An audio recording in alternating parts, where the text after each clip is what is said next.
جمعہ کی نماز کے لیے حاضر ہیں اور اللہ کا یہ مقدس گھر ہے. یہاں پر تعظیم عبادت خالص اللہ کی ہوتی ہے. یہاں سارے انسان برابر ہیں. ہم میں سے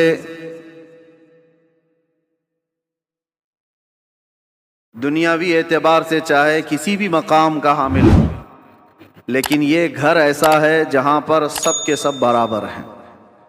امیر غریب فقیر غنی سب ایک صف میں ہیں. اسی لیے کہا گیا تھا آ گیا عین لڑائی میں گر وقت نماز، قبلہ روح ہو کے زمیں بوس ہوئی قوم حجاز. ایک ہی صف میں کھڑے ہو گئے محمود و ایاز، نہ کوئی بندہ رہا نہ کوئی بندہ نواز. یہ اسلام کی خصوصیت ہے میرے عزیزو، اور اس خصوصیت کو ہمیشہ قائم رکھنا ہے. ایک بات، بہت مختصر سا وقت ہے، مولانا نے تو اس کو جلسہ بنا دیا، ورنہ تو یہ جمعہ ہی ہے. جمعہ الگ ہوتا ہے، جلسہ الگ ہوتا ہے. میں آپ سے ایک بات عرض کرنا چاہتا ہوں. برسوں سے آپ اس عبادت خانے میں یا جہاں پر بھی اپنی پیشانی ٹیکنے کے لیے جاتے ہیں، بچپن سے تو آپ مسجدوں میں جا رہے ہوں گے. ایک مسجد ایسی کوئی مجھے بتا دو جہاں خدا کی کوئی تصویر لگائی گئی ہو. کہیں ہے؟ چلو یہاں نہیں ہے تو مولانا نے کبھی شکل بتائی ہے کہ اللہ ایسا ہوتا ہے، خدا ایسا ہوتا ہے؟ نہیں بتایا. یہ پوری دنیا کی واحد قوم، ایک ہی قوم ایسی ہے جو بنا دیکھے سجدے میں چلی جاتی ہے. ہر قوم کو دنیا میں جا کر کے آپ دیکھنا، سرچ کر کے، سب کو جھکنے کے لیے کوئی نہ کوئی مورتی کی ضرورت ہوتی ہے. وہ سامنے دیکھتے ہیں پھر جھکتے ہیں. اور چاہے وہ کسی بھی دین میں ہو، سب نے اپنا اپنا کچھ نہ کچھ بنا رکھا ہے. عیسائی اگرچہ خدا کی عبادت کی بات کرتے ہیں، لیکن انہوں نے مریم اور حضرت عیسیٰ علیہ السلام کی بھی مورتیاں بنا لی ہیں. یہودی اگرچہ اللہ کی عبادت کی بات کرتے ہیں، لیکن نبیوں کی مورتیاں انہوں نے بھی بنا رکھی ہیں. جتنے مذاہب ہیں انہوں نے سب نے اپنی اپنی جھکنے کے لیے کچھ نہ کچھ چیزیں بنائی ہیں. یہ پوری دنیا میں ایک ہی قوم ہے، ایک ہی قوم ہے. اسی لیے تو میں عرض کرتا ہوں میرے عزیزو، اللہ تبارک و تعالیٰ نے ہماری اور تمہاری فضیلت میں قرآن کی شروع کی آیتوں میں فرمایا یؤمنون بالغیب. یہ وہ لوگ ہیں جو غیب پر ایمان رکھتے ہیں. آج تک ہم نے اللہ کو دیکھا نہیں، اور لوگ یہ طعنہ مارتے ہیں کچھ، جیسے ابھی مسئلہ چل رہا تھا کہ ہم سب نے پکارا تھا آئی لو محمد صلی اللہ علیہ وسلم، سیدنا محمد صلی اللہ علیہ وسلم. میرے عزیزو، ہمیں یہ چیزیں راستوں پر یا جلسوں پر اس طرح علل اعلان کہنے کی ضرورت کیوں پیش آتی؟ جب کوئی درندہ چھیڑتا ہے تو ہمیں پھر اظہار کرنا واجب ہو جاتا ہے. اگر کوئی نہ پوچھے آپ سے تو بتانا ضروری تو ہے نہیں، لیکن جب اگر کوئی چھیڑے تو پھر ہمیں بتانا واجب ہو جاتا ہے کہ ہم اپنے نبی پاک صلی اللہ علیہ وسلم سے اپنی جان سے زیادہ محبت کرتے ہیں. تو کسی ایسے ہی کیڑے مکوڑے نے یہ سوال کیا تھا سوشل میڈیا پر کہ یہ مسلمانوں کو دیکھو جگہ جگہ یہ پرچم اٹھائے ہوئے ہیں کہ اپنے نبی سے محبت کرنے کی بات کرتے ہیں، ان سے ذرا پوچھو کیا انہوں نے اپنے نبی کو دیکھا ہے؟ جس سے آئی لو محمد کہہ رہے ہیں، کیا محمد صلی اللہ علیہ وسلم کو انہوں نے دیکھا ہے؟ اس ظالم کو تو میں یہ جواب دیتا ہوں، بن دیکھے جب یہ حال ہے. ارے دیکھتے تو بات الگ تھی، سر ہتھیلیوں پر لے کر کھڑے ہوتے ہیں. بنا دیکھے یہ حال ہے. کیا ہم اپنی ماؤں کو اور اپنے باپ کو بچپن سے دیکھا ہے؟ باوجود اس کے ہم اپنی ماں اور باپ سے زیادہ اپنے نبی سے محبت کرتے ہیں. یہ اللہ تبارک و تعالیٰ کی طرف سے ہمیں عطا کیا ہوا ہے. میں آپ سے یہ بات کہنا چاہتا ہوں کہ دنیا اسی میں پریشان ہے کہ ایک ایسی قوم ہے، نہ اپنے خدا کو دیکھیے نہ اپنے نبی کو دیکھیے. لیکن دوسروں کی بنسبت اس قوم کا حال یہ ہے، دوسروں کو پرچار کر کر کے بلانا پڑتا ہے، اور یہ بنا اعلان کے جمعہ میں بھر جایا کرتے ہیں. آج تک کبھی جمعہ کا پوسٹر لگتا ہوا دیکھا آپ نے کہ اس مسجد میں جمعہ کی نماز ہونے والی ہے؟ بچپن سے کبھی سنا آپ نے؟ ایک اذان ہوتی ہے ساری صفیں بھر رہی ہیں. ہر مسجد کا حال ہے. جمعہ میں کون تمہیں دعوت دے کر بلاتا ہے؟ مؤذن صاحب گھر گھر جاتے ہیں، پوسٹر لگایا جاتا ہے, پرچار کیا جاتا ہے. نہیں, اس بات سے تو دنیا خوف زدہ ہے کہ آخر ان کو کون جمع کرتا ہے ان صفوں میں, اور صفوں میں آنے کے بعد کسی کی کوئی وی آئی پی صف نہیں ہے. جو پہلے آیا وہ پہلے بیٹھ گیا. وہ کسان کا بچہ بھی سامنے بیٹھ سکتا ہے, کسی غریب مزدور کا بچہ بھی پہلی صف میں بیٹھ سکتا ہے, اور بادشاہ اگر تاخیر سے آئے تو پیچھے ہی بیٹھا رہے. یہ نظام کہاں سے ہے؟ یہ آج تک ان کو کون بنا کر رکھا ہے؟ دنیا اس بات سے خوف زدہ ہے میرے عزیزو. یہ وہ چیزیں ہیں. جارج برنارڈ شاہ ایک بہت بڑا مورخ ہے انگریز, اور اس نے یہ لکھا ہے کہ بہت سارے دنیا میں ریولیوشن آئے, دنیا میں بہت سارے انقلاب آئے, بڑی بڑی شخصیتیں آئیں, جیسے مارکس کا, لینن کا, اور بھی کئی ایسے بڑے بڑے شخصیات آئی. انہوں نے دنیا کے نظام کو بدلنے کی کوششیں کی, لیکن ان کا انقلاب, ان کا ریولیوشن 100 سال سے زیادہ تک نہیں چلا. ان کے اپنے شاگرد جب تک تھے تب تک ان کے انقلاب میں دم تھا. جارج برنارڈ شاہ کہتا ہے دنیا میں ایک ہی انقلاب میں نے دیکھا ہے, 14 صدیوں کے بعد بھی آج بھی پوری طاقت کے ساتھ قائم ہے, اور وہ انقلاب ہے مکہ کی سرزمین سے اٹھا ہوا, محمد الرسول اللہ کی زبان سے لایا ہوا, اور مدینے کے بادیہ نشین بغیر چپل کے ایک لباس میں چلنے والے وہ صحابہ کا لایا ہوا انقلاب ہے. اور زمانہ بدلتا گیا, حکومتیں بدلتی گئی, کتنے طوفان آئے, کتنے اندھیریاں, کتنے کیا کیا آئے, لیکن اس انقلاب میں آج بھی وہ دم ہے, آج بھی وہ اثر ہے کہ ایک بار اگر ان کے نبی کو کوئی چھیڑ لے تو پوری دنیا میں یہ سڑکوں پر آ جاتا. یہ بات میں آپ کو اس لیے کہہ رہا ہوں, یہ جان ابھی تک باقی کیوں ہے؟ 1400 سال ہو گئے, یہ جان باقی ہے. آپ کو پتہ ہے, میں آپ کو بہت بڑی بات کہنے جا رہا ہوں, توجہ. یہ جمعہ آج تک ہمارے سلامت ہیں. کتنے درندے آئے اذانیں بند کرنے کے لیے, قرآن پر پابندیاں لگانے کے لیے, کیا کیا نہیں کیا. 1400 سال یوں ہی نہیں گزرے ہمارے. لوگ کہتے ہیں آج حالات خراب ہیں, اس سے بھی بڑے حالات خراب ہو کے گئے. چنگیز آیا, ہلاکو آیا, جنہوں نے مسلمانوں کی کھوپڑیوں سے مینار بنا دیے تھے, بغداد کی پوری سرزمین کو مسلمانوں کے خون سے لال کر دیا تھا. اس وقت جب اسلام نہیں رکا تو آج کے نشیڑیوں سے کیا اسلام رکے گا؟ کچھ نہیں ہونے والا ہے. لیکن حالات آئے اور گئے, لیکن آج تک یہ جو جان باقی ہے, کون تمہیں جمع کرتا ہے آج؟ ویسے تو مسلمان کسی کی جلدی ماننے والے نہیں, کسی کو قائد بھی نہیں مانتے. کوئی ہمارا ایک لیڈر ایسا ہے نہیں جو سب کو جمع کر دے. اس کے باوجود بھی ان صفوں میں کون جمع کرتا ہے؟ امام کی بھی وہ حیثیت نہیں ہے تمہیں جمع کرنے کی. بھائی امام کی حیثیت کو کیا ہے وہ تو ہم جانتے ہیں. ہر مسجد کا وہ بیچارہ وہ اپنے ہی گھر بار کی فکر میں ہے. لوگ اس کو خالی جمعہ اور امامت کے طور پر دیکھتے ہیں, باقی جمع کرنے کی طاقت یہ پوری وہ نہ امام کی ہے نہ مؤذن کی ہے, اور بڑے نیتا کی بھی نہیں. جب ان کا کوئی بڑا نیتا نہیں, کوئی بڑا قائد نہیں, تو یہ لاکھوں کی تعداد میں صفوں میں ان کو ہر جمعہ کون جمع کرتا ہے؟ اور صرف یہاں نہیں, پوری دنیا میں کون جمع کرتا ہے؟ یہ رمق, یہ دمک آج تک ان کے چہروں پر باقی کیوں ہے؟ آج پوری دنیا تمہیں آتنکواد کا ایک لیبل لگانے کے لیے کیا کیا نہیں حربے استعمال کیے, پوری میڈیا کا استعمال کیا. داڑھی دکھے تو لوگ کہیں ٹیررسٹ ہے, ٹوپی دکھے تو لوگ کہیں ٹیررسٹ ہے. سب پروپیگنڈے کے باوجود نہ ٹوپی اتری نہ داڑھی اتری. آج بھی ہے یا نہیں ہے؟ اس لیے میں بتانا یہ چاہتا ہوں کہ یہ رمق, یہ دمک, یہ جان آج تک باقی کیوں ہے؟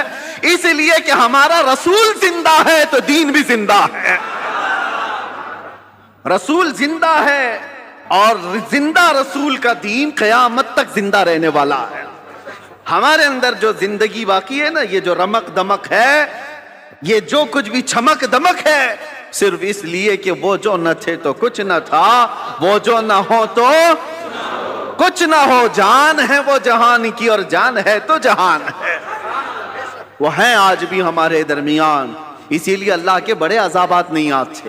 قرآن میں اللہ نے فرمایا وَمَا كَانَ اللَّهُ لِيُعَذِّبَهُمْ وَأَنْتَ فِيهِمْ, اللہ اس قوم پر ویسا عذاب نازل نہیں کرے گا جیسے پچھلی امتوں پر کرتا تھا, اس لیے کہ ان کے بیچ میں میرا محبوب آرام فرما ہے. اب جو بات میں کہنے جا رہا تھا وہ یہ, آپ ان مسجدوں میں آئے, کبھی خدا کی تصویر نہیں دیکھی, کبھی خدا کا کوئی چہرہ, کوئی اس کا آکار, نہیں دیکھا اور نہ ہی سنا ہے، اور ہم بتا بھی نہیں سکتے۔ جو آنکھوں میں آ گیا وہ خدا نہیں ہو سکتا۔ بات سمجھ کے چلو، جو نظروں میں آ گیا وہ خدا نہیں ہو سکتا۔ خدا کسی چیز میں سما نہیں سکتا، وہ محیط نہیں ہے۔ اب دوسری بات، یہاں تک تمہاری زندگی باقی ہے۔ دوسری ایک بات، جب بھی آپ مسجدوں میں جاتے ہیں، امام صاحب سے کیا قرات سنتے ہیں؟ فجر میں، مغرب میں، عشاء میں تو بلند آواز سے قرات ہوتی ہے، سن تو لیتے ہوں، جمعہ میں بھی ہوتی ہے۔ جب بھی آپ آتے ہیں رکعت باندھنے کے بعد امام جو ہے پہلے کیا پڑھتا ہے؟ الحمدللہ ہی پڑھتا ہے نا، سورہ فاتحہ ہی پڑھتا ہے، الحمدللہ رب العالمین۔ سب خاموشی سے سنتے ہیں، سالوں سے سنتے آ رہے ہیں، سالوں سے۔ تو کبھی آج تک ایک مقتدی جو امام کے پائجامے کے پیچھے تو لگا رہتا ہے، امام کی ناڑی کہاں بندھی ہے وہ تو دیکھتا رہتا ہے، امام کہاں جا رہا ہے کہاں نہیں یہ تو دیکھتا رہتا ہے، ایک بار بھی کوئی مقتدی آ کر کے نہیں کہا کہ یہ بہت پرانی ہو گئی سورہ، کوئی نہیں تو پڑھو؟ کبھی کہا کسی نے؟ بلکہ حالت یہ ہے، کوئی نہیں کہتا امام سے کہ کیا مولانا ہر دن تو سورہ فاتحہ پڑھتے ہی ہو، ہر دن سورہ فاتحہ پڑھتے ہو؟ کوئی نہیں کہا کہ یہ پرانی ہو گئی، نیا کچھ لے کے آؤ، نہیں، بلکہ اگر امام نیا کرنے کی کوشش کرے تو قوم اس کو سیدھا کر دے گی۔ وہی پڑھو جو میرے نبی نے پڑھا ہے، وہی پڑھو۔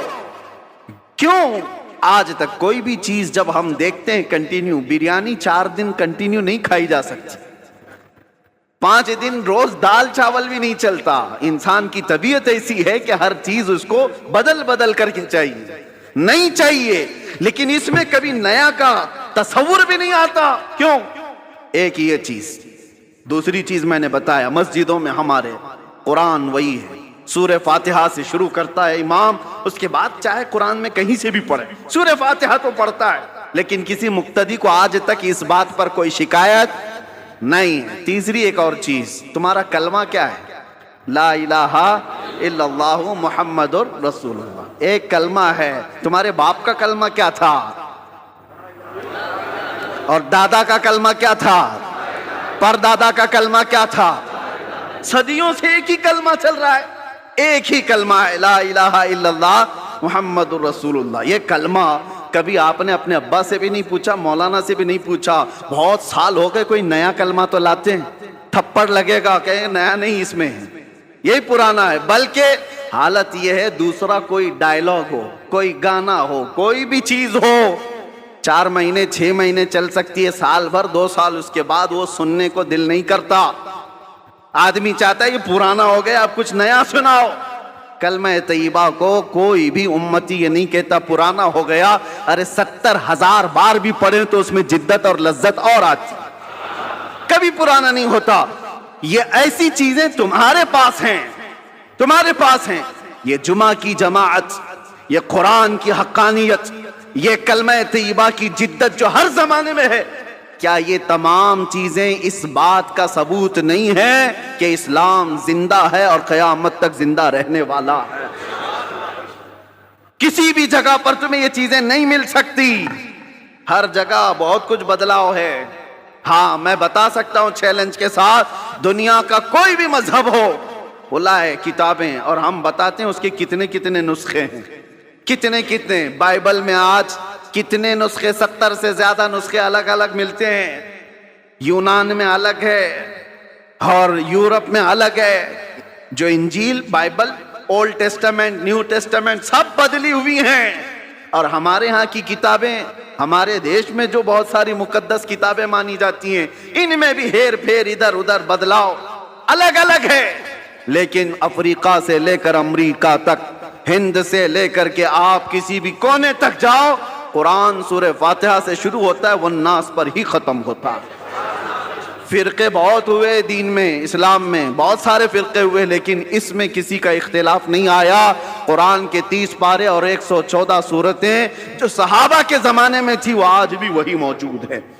اس کلام پاک پر کسی کا اثر کیوں نہیں ہوا آج تک؟ کوئی قرآن نہیں بدل پایا، کوئی ایک پارہ تو چھوڑو، ایک سورہ تو چھوڑو، ایک حرف بھی نہیں بدل پایا، زبر زیر اور نقطے بھی اس کے بدل نہیں پائے۔ 1400 سال سے ایک کتاب چلی آ رہی ہے، اس کتاب کو کوئی نہیں بدل پایا۔ اے مسلمانوں، میں تمہیں یہ فخر والی باتیں بتا رہا ہوں، اس سے بڑھ کر کے دولت جاؤ ڈھونڈ کر کے نکالو، کسی کے پاس نہیں مل سکتی۔ پھر تم کس بات کے مایوسی میں جیتے ہو ہمارے پاس کچھ نہیں ہے؟ اتنی بڑی دولتیں جس کے پاس ہے اسے سر جھکا کر نہیں، سر اٹھا کر جینا چاہیے۔ دنیا میں سر اٹھا کر کے جیو۔ اللہ رب العزت کے دی ہوئی یہ ساری نشانیاں تمہارے پاس موجود ہے۔ چلو ہم کہانیوں، جس کو یہ لوگ کہتے ہیں کہانیاں ہیں، غوث پاک کی کرامت سناؤ تو کہیں کہانی ہے، غریب نواز کی کرامت سناؤ تو کہیں کہانی ہے، حضور پاک صلی اللہ علیہ وسلم کے معراج کا واقعہ سناؤ تو کہتے ہیں کہانی ہے۔ تم کو یہ لگتا ہے پرانی باتیں کہانیاں ہیں تو ٹھیک ہے، لیکن جو قرآن آج تک موجود ہے اس کا جواب تو لا کر کے دے دو۔ یہ جو قرآن ہے یہ تو کہانی نہیں، تمہارے پاس ہے۔ اور قرآن جگہ جگہ چیلنج کرتا ہے، اللہ خود فرماتا ہے فَأْتُوا بِسُورَةٍ مِّن مِّثْلِهِ، اگر ہمت ہے تو اس کی طرح کی ایک سورہ بنا کر کے لاؤ۔ اور یہ 1400 سال پہلے کیا ہوا چیلنج ہے۔ آج تو دنیا بہت ترقی کر چکی ہے، ٹیکنالوجی میں کہاں تک جا چکی ہے، پیٹروٹ میزائل اور منٹوں میں ادھر سے ادھر سفر کرنے والے۔ ان سارے ٹیکنالوجی کے بادشاہوں سے کیوں نہیں پوچھتے کہ ایک قرآن کیوں نہیں بنا پاتے، کیوں نہیں لائے؟ میرے عزیزو، اللہ کا یہ وعدہ ہے، اللہ فرماتا ہے قُلْ لَئِنِ اجْتَمَعَتِ الْإِنسُ وَالْجِنُّ عَلَىٰ أَن يَأْتُوا بِمِثْلِ هَٰذَا الْقُرْآنِ لَا يَأْتُونَ بِمِثْلِهِ وَلَوْ كَانَ بَعْضُهُمْ لِبَعْضٍ ظَهِيرًا۔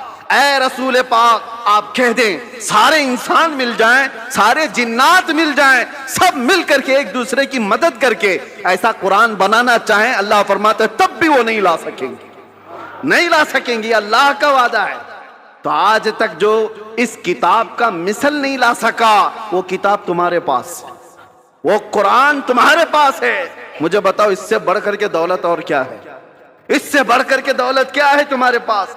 یہ زندہ جاوید معجزے ہیں۔ اب یہ سب چیزوں کے بعد پھر میں آپ سے آخر میں اتنا کہنا چاہوں گا، جس کے پاس اتنی قیمتی چیزیں ہیں اس کو اعلیٰ حضرت کی یہ بات سننا چاہیے۔ اعلیٰ حضرت کیا کہتے ہیں؟ سونا پاس ہے، سونا بن ہے، سونا زہر ہے، اٹھ پیارے۔ 3 بار سونے کا لفظ استعمال کیا۔ سونا پاس ہے تیرے، اس کا مطلب کیا ہے؟ گولڈ۔ سونا پاس ہے، سونا بن ہے، بن کہتے ہیں جنگل کو۔ سونا جنگل سنا ہے نا، خالی پڑا ہوا جنگل ہے جہاں درندے، اس کو سونا جنگل کہتے ہیں۔ یعنی سونا پاس ہے تیرے، گولڈ پاس ہے، اور جنگل والا راج ہے، اور ایسے وقت میں سو کر کے رہنا یہ تو زہر ہے، اٹھ پیارے۔ ایسے وقت میں سونا زہر ہے، اٹھ پیارے۔ تو کہتا ہے میٹھی نیند ہے تیری متھی نرالی ہے، آنکھ سے کاجل صاف چرا لے یہاں وہ چور بلا کے ہیں، تیری گٹھری تاکی ہے اور تو نے نیند نکالی ہے۔ اور یہ دنیا کا حال یہ ہے، شہد دکھائے زہر پلائے، شہد دکھائے زہر پلائے، قاتل ڈائن شوہر کش۔ 3 لفظ اعلیٰ حضرت نے کہا۔ یہ دنیا کیسی ہے معلوم ہے؟ یہ قاتل ہے، یہ ڈائن ہے، یہ شوہر کش ہے۔ ایسی عورت کے یہ 3 لقب ہے۔ قاتل مطلب مرڈر کرنے والی، اور ڈائن کہتے ہیں وہ عورت جو روز شوہر بدلتی ہو، روز شوہر بدلتی ہو، اس کو ڈائن کہتے ہیں۔ یہ عورت کے لیے گالی ہے۔ اور شوہر کش کس کو کہتے ہیں؟ شوہر بدلنے والی تو ڈائن ہے، لیکن اپنے ہی شوہر کو مار دیتی ہو وہ شوہر کش ہے۔ دنیا کو اعلیٰ حضرت کہتے ہیں 3 چیزیں یہ دنیا کے اندر ہے، جو اس سے محبت کرتا ہے، جو اس کے پیچھے بھاگتا ہے، یہ دنیا اس کو مرڈر کرتی ہے، اس کا قتل کرتی ہے، اور پھر بدل لیتی ہے، دوسرا آ جاتا ہے۔ آج لاکھ روپے تمہارے جیب میں، کل یہ پیسے کسی اور کے جیب میں۔ یہ روز بدلتی ہے اپنا عاشق، اور پھر جو اس سے عشق کرتا ہے اس کو مار بھی ڈالتی ہے، مار ڈالتی ہے۔ اعلیٰ حضرت فرماتے شہد دکھائے زہر پلائے، قاتل ڈائن شوہر کش، اس مردار پہ کیا للچائے، دنیا دیکھی بھالی ہے، وہ تو نہایت سستا سودا بیچ رہے ہیں جنت کا، ہم مفلس کیا مول چکائیں، اپنا ہاتھ ہی خالی ہے۔ میرے عزیزو، اس لیے میں کہتا ہوں جس کے پاس اتنی قیمتی چیزیں ہیں اسے سونا زیب نہیں دیتا، اسے غفلت کی نیند زیب نہیں دیتی، اسے بزدلی اچھی نہیں لگتی۔ اس لیے جیو تو شیروں کی زندگی جیو، اور میرے علاقے کے شیر میسور ٹیپو سلطان شہید رحمتہ تعالیٰ علیہ کا فرمان تھا، گیدڑ کی 100 سالہ زندگی سے شیر کی 1 دن کی زندگی بہتر ہے۔ بزدلوں کی طرح گھٹ گھٹ کر کے لمبا جینے سے بہتر ہے علل اعلان 1 دن جی کر کے چلے جائیں، اس لیے کہ ہمیں پتا ہے تلوے چاٹنے والوں کی تاریخ نہیں لکھی جاتی، باطل سے ٹکرانے والوں کی تاریخ لکھی جاتی ہے۔ آپ کو ڈر کس بات کا؟ آپ مجرم قوم سے ہیں؟ آپ چور قوم سے ہیں؟ آپ کا کیا خوف ہے؟ کس بات کا ڈر ہے؟ کیا قرآن جھوٹا ہے؟ کیا اللہ تبارک و تعالیٰ کی شان میں کوئی کمی ہے؟ میرے نبی پاک کے اخلاق میں کوئی کمی ہے؟ سب کچھ تمہارے پاس اچھا ہے، تو پھر ڈرنا اور سہمنا کیا؟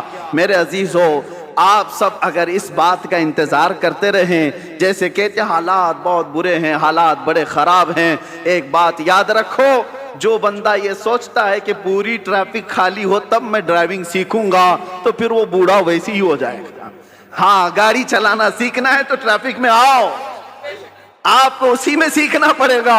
ادھر ادھر کے اڑے تیڑے آتے ہی رہیں گے، ان کے بیچ میں ہی تم ڈرائیور بن سکتے ہو۔ چلنا سیکھو، اور انہی حالات سے گزر کر کے نکلو گے تو اللہ تبارک و تعالیٰ قوت کے ساتھ تمہیں جمع فرمائے گا۔ وہ قوم کبھی کامیاب نہیں ہوتی جو گھر میں بیٹھ کر کے مانگ رہی ہے کہ مدد آ جائے، مدد آ جائے۔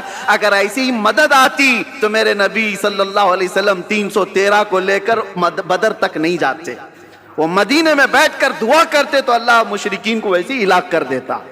اگر نبی پاک صلی اللہ علیہ وسلم مسجد نبوی سے ہاتھ اٹھا دیتے، احد کے سارے مشرکین ویسے ہی مر جاتے۔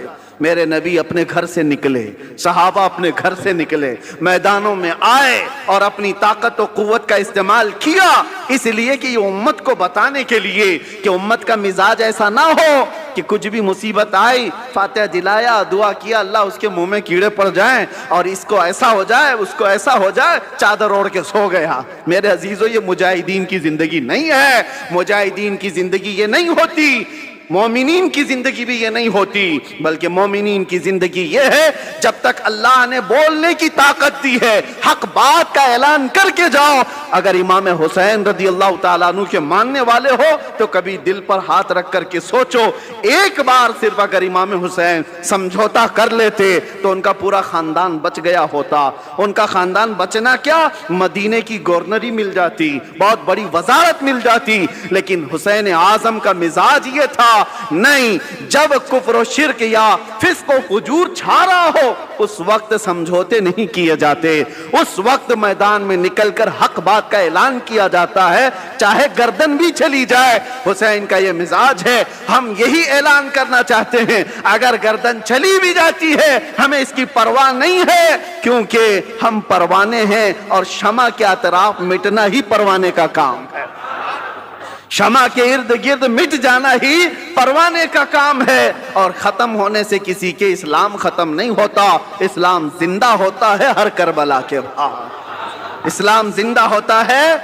ہر کربلا کے بعد۔ بس میں آپ سے یہ گزارش کرنا چاہوں گا، آپ جس طریقہ کار کو جو نوجوانوں نے آج پکڑ رکھا ہے اس سے توبہ کر لیں۔ یہ نشہ کا ماحول، یہ خرابیوں کا ماحول، یہ جو دور دورہ چل پڑا ہے، اے نوجوانوں، یہ تمہاری زندگی کو سیب نہیں دیتا، یہ شیوا امت مصطفیٰ کا نہیں ہے۔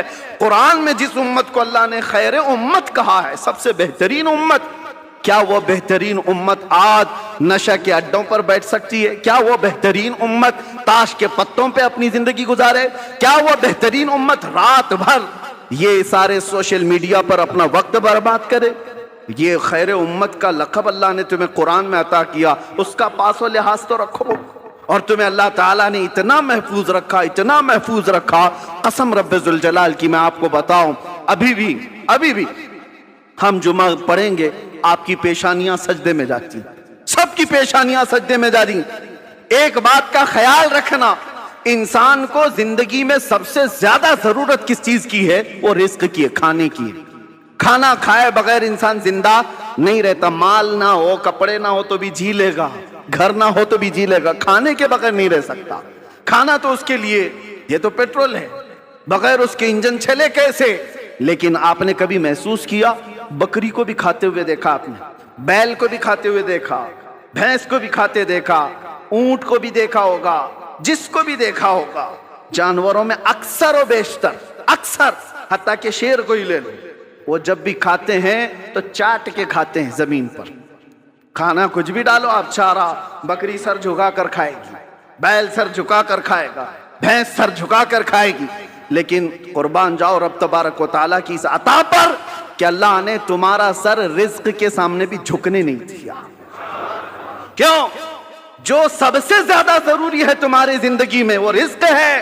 رب تعالیٰ نے ہاتھ دیے اٹھاؤ اور کھاؤ، اس لیے کہ پیشانی اس رزق کے سامنے نہیں جھکنی ہے، رزاق کے سامنے جھکانا ہے، رزاق کے سامنے جھکانا ہے. اس پیشانی کو اللہ نے اتنا محفوظ رکھا ہے، اتنا محفوظ کہ ہم اپنی سب سے زیادہ ضرورت مند چیز پر بھی نہیں جھکتے.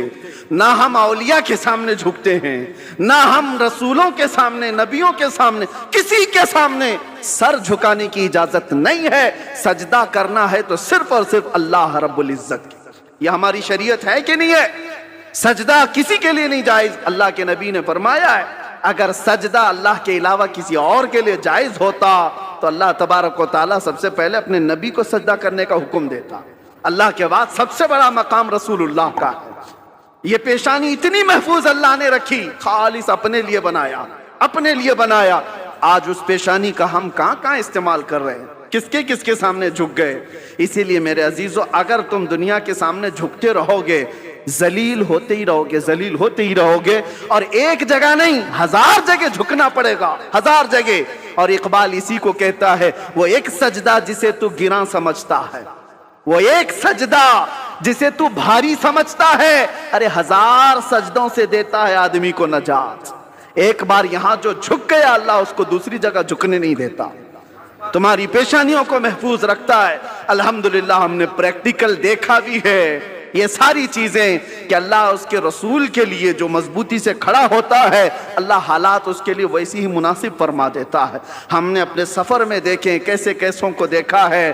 ہم لوگ یہ سوچتے ہوں گے وہاں ایسا ہو رہا ہوگا، ویسا ہو رہا ہوگا، بہت کچھ باتیں افواہیں اڑتی رہتی ہیں. لیکن ہم نے جو دیکھا ہے اچھوں کے دلوں کو نرم ہوتے ہوئے بھی دیکھا ہے. ہم کھڑے ہیں تو کچھ لوگوں کو تعظیم کرتے ہوئے بھی دیکھا ہے. 9 گھنٹے کا سفر کیا اور وہ بھی ڈپارٹمنٹ کے سارے لوگ بندوق تانے ہوئے، ہتھ کڑیاں باندھے ہوئے، سارے ایسے بھی سفر کیے. لیکن اللہ رب العزت کو